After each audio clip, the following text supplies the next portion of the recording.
Allez, bonjour à tous, j'espère que vous allez bien. Aujourd'hui, analyse de Polkadot, on fera une analyse technique et on parlera aussi de l'analyse fondamentale. Enfin, on va surtout parler des layers 0 et leur importance pour moi dans les prochains mois, les prochaines années.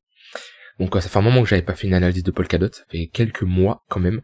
La charte n'est toujours pas incroyable, on est toujours clairement dans une dynamique qui est baissière. Donc vous le savez, c'est tout ce qui tourne autour des layers 0, donc ce qui va être l'interopérabilité, c'est quelque chose que je surveille de près. Pour moi, ça peut être un catalyseur du prochain bull market, ça peut être tout simplement une hype qui va tourner autour de ça, mais une hype vraiment qui se concrétise. Je parle pas de hype comme les NFT où voilà, c'est arrivé, c'est reparti aussi vite. On parle vraiment ici d'une adoption des layers 0. Et de toute façon, si on veut une adoption de l'écosystème crypto, pour moi, ils sont indispensables. Pourquoi ? À l'heure actuelle, quand vous voulez transverser de votre blockchain A à votre blockchain B, d'accord ? Admettons ici, on a ETH et ici vous avez BTC. La plupart des gens ne se cassent pas la tête, ne se posent pas des questions, et ils savent que c'est simple à faire. Pourquoi ? Parce qu'ils passent par un tiers de confiance, d'accord ? Ils vont passer par Binance, par leur exchange, d'accord ? Donc c'est simple. À l'heure actuelle, si tu veux transférer des Ethers en BTC ou l'inverse, d'accord ? C'est pas compliqué. Tu vas sur ton exchange centralisé et tu les swaps. Maintenant, le problème c'est on repose toujours sur la même question, la décentralisation. Et à ce moment-là, on fait confiance à un tiers tout simplement, qui est là notre plateforme centralisée qui est Binance. Dans certains cas, on peut utiliser, on peut utiliser des bridges qui vont nous permettre de transférer nos ETH en BTC ou l'inverse. Le problème c'est certains sont pas sécurisés, il y a des frais assez élevés en fonction des protocoles et de la blockchain en question. Voilà, il y a des latences, c'est pas la chose la plus scalable. Et c'est là que font l'apparition des layers 0, d'accord ? Donc on a Polkadot, on a Atom, on en a d'autres, mais les leaders à l'heure actuelle c'est Polkadot et Cosmos, où ils sont leaders dans l'interopérabilité. Et leur objectif, ça va être de connecter les blockchains entre elles. Donc on va avoir plusieurs blockchains, d'accord ? Alors, leur objectif est le même, ils fonctionnent pas de la même manière par contre. Cosmos, lui, ça va être un hub, tout simplement, qui va connecter toutes les blockchains les uns aux autres. D'accord ? Ils vont tous être reliés les unes envers les autres. L'objectif final de Cosmos, c'est que chaque blockchain apporte la sécurité aux autres blockchains, histoire d'avoir vraiment tout un gros écosystème qui sont chacune les autres reliées. Je sais pas si je peux vous montrer ça.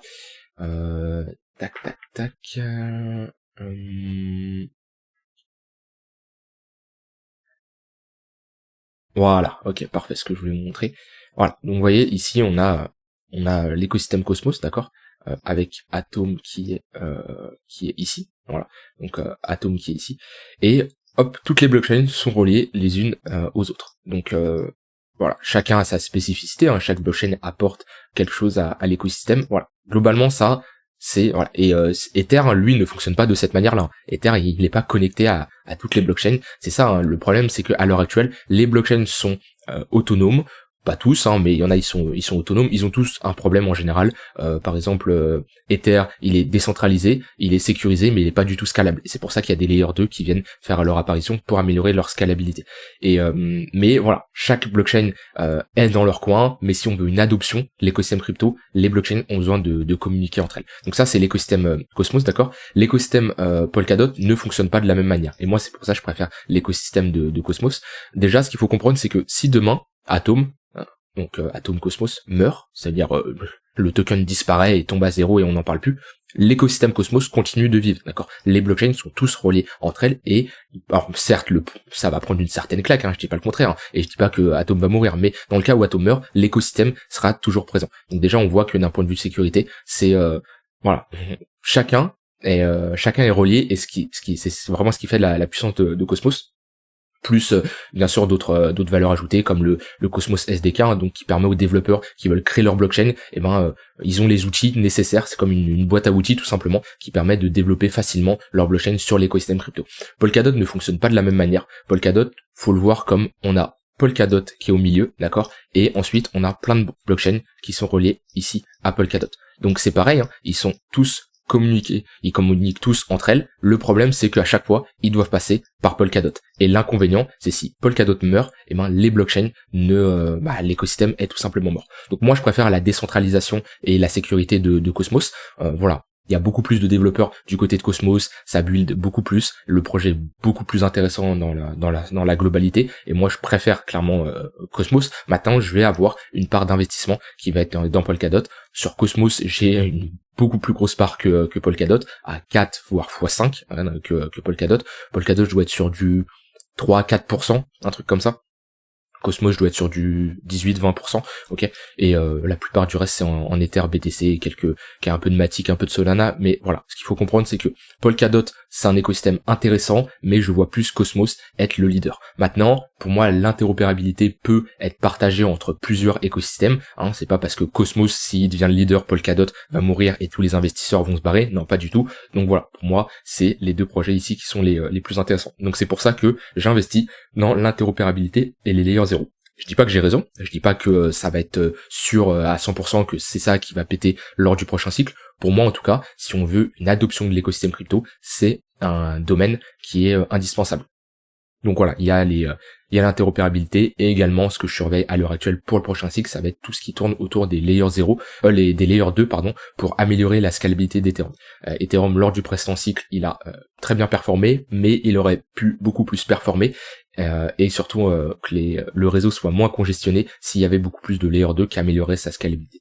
Ok, on revient sur Polkadot, vous avez vu un peu alors j'ai détaillé très rapidement le fondamental, c'est beaucoup plus complexe que ça, et je vous invite à lire le white paper, ou même sur le Discord, venez sur le Discord, posez-moi des questions, je pourrais vous répondre. Alors j'ai plus de connaissances dans l'univers Cosmos que Polkadot, mais globalement je pourrais répondre à, je pense, une bonne partie de vos questions.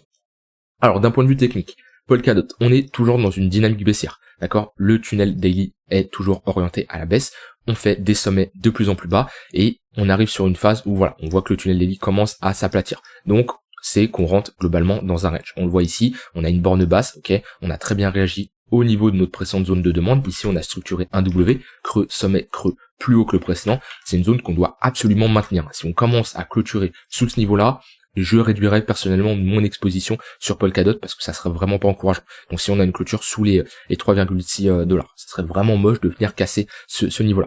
Pour le moment, on essaye de poser un bottom sur ce niveau-là. Voilà, on n'a pas clôturé en dessous, et on pourrait éventuellement faire ici une structure en W, d'accord, on aura un W monthly qui serait clairement une zone de bottom. On fait ça sur notre précédente zone de demande ici, notre précédente zone de support. Si on a une clôture en monthly au-dessus des 8$, là c'est clairement un bottom définitif. Sur du plus court terme, sur du weekly, ce qui serait bien c'est d'avoir une cassure de nos tunnels daily, et on validerait ici sur du plus court terme un W weekly qui serait une bonne zone pour les investisseurs qui cherchent et à la fois se positionner sur un gros niveau de support et aussi avoir une confirmation d'un potentiel bottom. On a bien rejeté ce niveau, on a une bonne confluence ici, ligne de coup de ce M, d'accord, plus nos tunnels daily, et on a même un point pivot monthly. Donc là c'était une bonne zone pour chercher à shorter le marché. Donc voilà, globalement, moi personnellement, ce que je surveillerais pour ceux qui cherchent à se positionner sur Polkadot, c'est vraiment une clôture au-dessus de ce niveau-là, au-dessus des 5,7$, une clôture weekly sans faire une cassure de ce niveau-là. Sinon c'est bien sûr invalidé si on commence à s'aventurer en dessous de ces niveaux-là. Donc voilà, on arrive sur une zone où ça peut être intéressant de s'intéresser à Polkadot. Comme je dis, moi le tunnel daily c'est ce que je surveille le plus pour chercher à me positionner. Alors je m'étais positionné avant sur Polkadot vers les 5,7 de mémoire. J'ai une entrée par là sur ce niveau-là parce que il y a la technique, il y a le fondamental. Voilà, j'ai plusieurs types d'entrée. En général, j'aime bien me positionner sur des gros niveaux quand on retrace comme ça sur des W weekly, mais je peux chercher à renforcer ma position si on a des cassures au-dessus de ce niveau-là. Donc on verra comment ça évolue. Donc pour le moment, on ne s'affole pas, d'accord, Polkadot est toujours baissier, on arrive dans une zone où potentiellement, dans les prochaines semaines, prochains mois, on peut essayer à poser une structure de bottom. Donc c'est assez à surveiller. Quelqu'un qui veut pas se prendre la tête, pas besoin de regarder la charte tous les jours, il met une alerte au-dessus ici vers les 5,7, 5,8$, et une alerte au niveau des 4,2$. Sur du plus court terme. Hop là. On a rejeté dans nos tunnels daily, ok.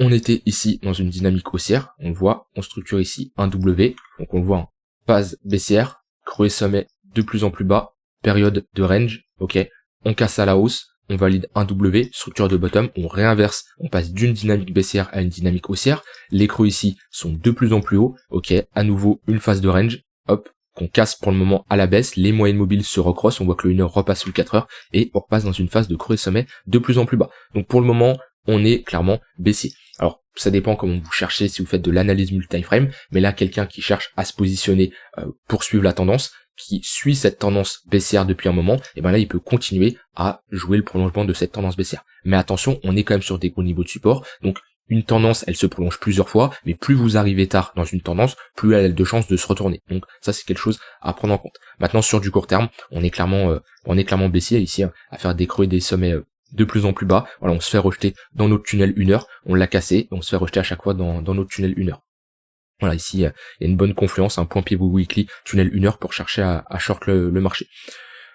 Ce qu'il faudrait hein, sur du court terme, pardon, pour se repositionner, c'est commencer à structurer ici un range, un tunnel 1 heure qui commence à redevenir plat, ok, et le casser tout simplement à la hausse et faire éventuellement un pullback. Et là, ça serait une bonne opportunité pour chercher à long et chercher à prendre des profits sur les zones ici de liquidité. Mais pour le moment, on est clairement dans une tendance baissière et dans ce genre de scénario, on joue dans le sens de la tendance. Inutile de faire de la contre-tendance. Les mouvements dans une tendance baissière sont beaucoup plus importants que si on a un petit rebond. D'accord, c'est beaucoup plus compliqué de se positionner en contre-tendance. D'accord, toujours jouer dans le sens de la tendance. Donc voilà, pour Polkadot, il n'y a pas grand-chose à dire. Sur du court terme, c'est clairement bearish, donc vaut mieux chercher à short le marché, que ça soit sur du 4 heures, sur du daily ici. J'attendrai éventuellement un retracement au niveau de cette précédente structure là qu'on a clôturé cette structure en W. Éventuellement si on revient chercher cette zone et qu'on restructure un W, ça peut être une bonne zone pour chercher à jouer un bottom ici et valider un creux sommet plus haut pour aller chercher ces sommets là. Donc c'est ce que je surveillerai. Et sur du court terme, comme je dis, j'accompagnerai cette tendance en 1 heure. Voilà, comme on avait ici, vous voyez, quand on casse à la baisse, tunnel 1 heure, tunnel 4 heures, à chaque fois qu'on fait des pullbacks dans nos tunnel 1 heure, c'est une opportunité. S'il casse, le tunnel 4 heures sera une opportunité également. Voilà, j'ai dit ce que j'avais envie de dire. On va regarder rapidement Polkadot contre le BTC. J'aime bien en général regarder une altcoin contre le BTC. Ah, c'est moche. Hein. Est-ce que je peux pas avoir plus d'historique que ça? Si, on va essayer. Hop. Ok, parfait. Ah, la charte, elle est pas jolie quand même. Hein. Ouais.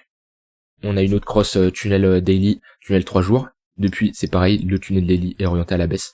Il commence à être plat. On rentre dans un range ici, mais c'est beaucoup trop tôt. Donc le fait de voir la charte contre le BTC, ça nous permet de savoir qui surperforme qui. Est-ce que c'est le BTC ou est-ce que c'est Polkadot qui surperforme l'autre paire tout simplement. Et le but quand on investit ici dans une altcoin, c'est de surperformer le BTC. Alors bien sûr, vous pouvez faire du staking sur Polkadot, c'est ce que je vous conseille pour optimiser, d'accord. Mais voilà, ça à prendre en compte. Est-ce que en faisant du staking vous surperformez le BTC? Mais là en voyant la charte, ça m'étonnerait fortement. Enfin, j'en suis même sûr, on surperforme pas le BTC, même avec le staking. Donc c'est pas très joli. On a cassé quand même ici un creux assez important. On voit qu'on a même fait un pullback et on a été rejeté. Ici vraiment pour avoir une confirmation que Polkadot est prêt à surperformer le BTC, ça serait bien de faire une grosse accumulation ici, hein. Passer 3, 4, 5, 6 mois dans un gros range, ok, le tunnel daily qui commence à être plat, on le casse à la hausse, on fait un pullback, et là, ok, pourquoi pas. Mais là, voilà, c'est pas, quand on est en tendance baissière depuis presque 2 ans sur cette paire-là, hop, avec des sommets de plus en plus bas, c'est pas ici une petite structure qui va nous faire ça. Non, on a besoin d'une accumulation au moins de 3, 4, 5, 6 mois pendant une longue période ici, pour vraiment instaurer un bottom. Alors oui, des fois on a des rejections comme ça, mais là on confond pas qu'on était dans une phase de bull market à une phase où on essaye de poser un bottom. Donc voilà, Polkadot, très bon projet. Je préfère Cosmos de mon côté. Après ça c'est toujours subjectif, hein. Faites une analyse de votre côté, ça dépend toujours de vous et de votre vision au sein de l'écosystème crypto.